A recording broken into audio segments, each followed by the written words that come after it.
Hey everyone, this is Ed Pisani with the Balance Educational Workshop series. I want to thank you for tuning in today to talk more about cover letters. We're on to our second section of this, which is the requirements that you should have in your cover letter. We covered the basics of setting it up correctly in the last video, but now I want to get into a little bit something more complex to understand your requirements. What is a requirement? That's what you're probably thinking. Why is a requirement important for everyone? And it shows the important details of the job you're trying to get. The requirements are what the job requires you to do. Lift 100 pounds, go into the office at 1 hour earlier than when you need to be there.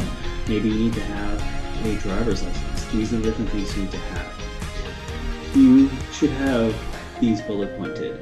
Each one of the requirements that you may have from the job description that was posted online, posted in the newspaper, wherever you may have found it. What your responsibilities would be, overview of the skills, such as problem solving customer issues, dealing with emergencies, enforcement of department policies, or whatever it might be.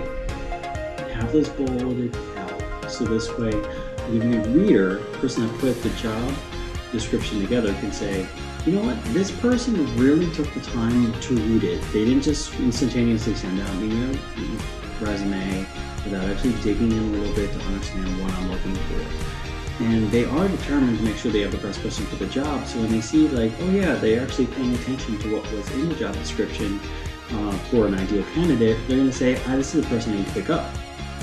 Second, you want to highlight other things, such as another bullet point would be assist hiring, training, and management.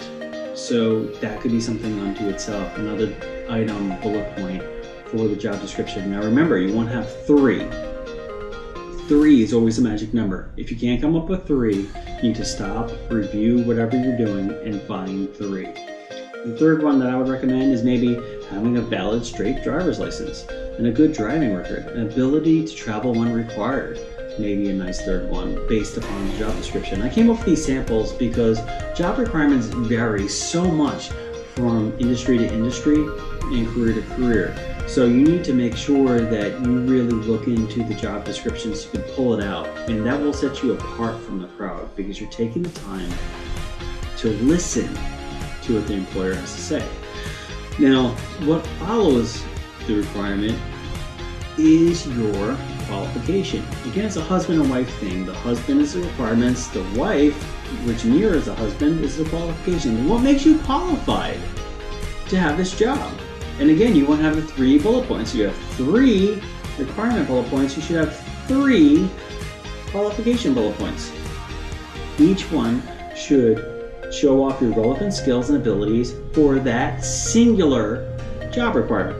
So I said the last one, which was have a valid state driver's license. You can have a bullet point that says, I have a valid Florida driver's license.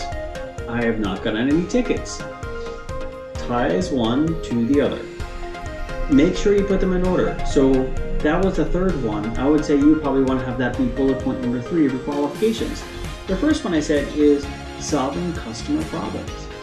You can put in there, I have experience solving hundreds of customer problems. I worked at a call center and all I received were customer problems all day long. I understand how to solve customer problems and I'm a good communicator. Tie the skills and abilities and experience. So now you have 1, you have 3 on 3. Let's look at number 2. Assist in hiring, training, and management. Remember I said that for the second one?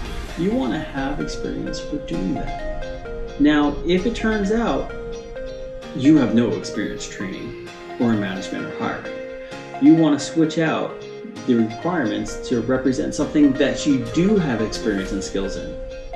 Maybe it's computer software. You know how to use Excel. You want to put the second bullet point to be the candidate knows Excel. You can put the second bullet point for your qualifications. I know how to use Excel. I have a certification from LinkedIn for using Excel. I'm the best person for this job. I'm a perfect match. So you're not highlighting something you may not have experience in, but you are highlighting the things you do have experience in. So that is the requirements in your qualification section.